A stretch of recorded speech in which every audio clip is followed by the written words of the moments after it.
আধুনিক ক্রিকেটে দিন দিন বাড়ছে টি-20 ক্রিকেটের জনপ্রিয়তা, বাড়ছে তাই ম্যাচ সংখ্যাও। তবে এই ফরম্যাটে বরাবরই পিছিয়ে বাংলাদেশ।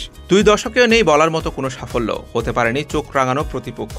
ঘরোয়া পর্যায়ে খুব বেশি টি-20 ম্যাচ খেলারও সুযোগ পান না বাংলাদেশের ক্রিকেটাররা। তাই বিপিএল এর বাইরে আরেকটা টি-20 টুর্নামেন্ট আয়োজনের দাবি দীর্ঘদিনের। অবশেষে সেই দাবি পূরণ হতে যাচ্ছে। 20 ওভারি ফরম্যাটের দুরবস্থা দূর করতে চায় বিসিবি। নিয়েছে নতুন উদ্যোগ, আসছে নতুন league. Bangladesh premier league BPL এখন পর্যন্ত দেশের একমাত্র টি-20 টুর্নামেন্ট। এবার তার একাকিত্ব গোছাতে পরিকল্পনা এঁটেছে বিসিবি টুর্নামেন্ট কমিটি। জাতীয় ক্রিকেট লিগে প্রথম শ্রেণীর আসরের সাথে যোগ হতে যাচ্ছে নতুন একটা টি-20 লিগ। বিপিএলটাও আবার ফ্র্যাঞ্চাইজি লিগ, ফলে দলগুলো সাজানো হয় তারকা নির্ভর। নতুন ক্রিকেটারদের সুযোগ খুব কমে মিলে। তাছাড়া থাকে বিদেশি ক্রিকেটারদের আধিপত্য, ফলে সঠিক জায়গায় খেলতে পারেন খুব কম সংখ্যক দেশিরাই। যেমন নতুন ক্রিকেটাররা সুযোগ পান কম, তেমনি পুরনোরাও পান না প্রস্তুতির সুযোগ।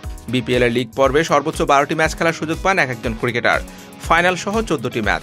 সারা বছর আর কোনো ম্যাচই খেলা হয় না বলে বিপিএল এ ছন্দে ফিরতে চলে যায় 4-5টি ম্যাচ। সে প্রেক্ষিতে নতুন কিছু করার সুযোগও হয় কম। খুব বেশি টি-20 ম্যাচ খেলতে পারেন না বলে বাংলাদেশের ক্রিকেটারদের মধ্যে অসন্তুষ্টি আছে। অন্যান্য দেশের ক্রিকেটাররা পর্যাপ্ত পরিমাণে টি-20 ম্যাচ খেলার সুযোগ পান।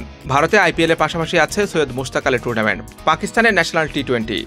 এসব টুর্নামেন্ট তাদের ক্রিকেট সূচিরই গুরুত্বপূর্ণ অংশ, অথচ বাংলাদেশের শুধুই বিপিএল।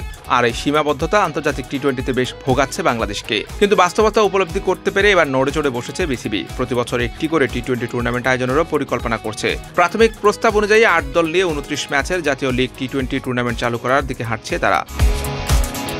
লিগে প্রতিটি দল ম্যাচ খেলবে 7টি করে, 2 ফাইনালিস্ট দল পাবে 8টি করে ম্যাচ। টুর্নামেন্টের সম্ভাব্য ম্যাচ ফি ধরা হয়েছে 20,000 টাকা। বিসিবি টুর্নামেন্ট কমিটির প্রধান আহমেদ সাজ্জাদুল আলম জানিয়েছেন, 21 মে টুর্নামেন্ট কমিটির এক সভায় এ ব্যাপারে চূড়ান্ত সিদ্ধান্ত নেওয়া হবে। জাতীয় লিগ টি-20কে জায়গা করে দিতে পিছিয়ে যাবে বিসিএল। ডিসেম্বরে আয়োজিত এই টুর্নামেন্ট চলে যাবে বছরের শুরুর দিকে, ফলে এই সময়ে নতুন এই টি-20 লিগ অনুষ্ঠিত হবে, যা শেষ হবার পরপরই শুরু হবে বিপিএল। এই লিগ শুরু হলে নতুন ক্রিকেটাররা যেমন সুযোগ পাবে, তেমনি পুরনোরাও ভালোভাবে প্রস্তুতি নিতে পারবেন। এতে করে নতুন প্রতিভা উঠে আসার পাশাপাশি সিনিয়র ক্রিকেটাররাও টি-20 ফরম্যাটে পারদর্শী হবে, যেটা দেশের ক্রিকেটের জন্যই মঙ্গলজনক। হোসেন আরমান, বিটি ক্রিকেট।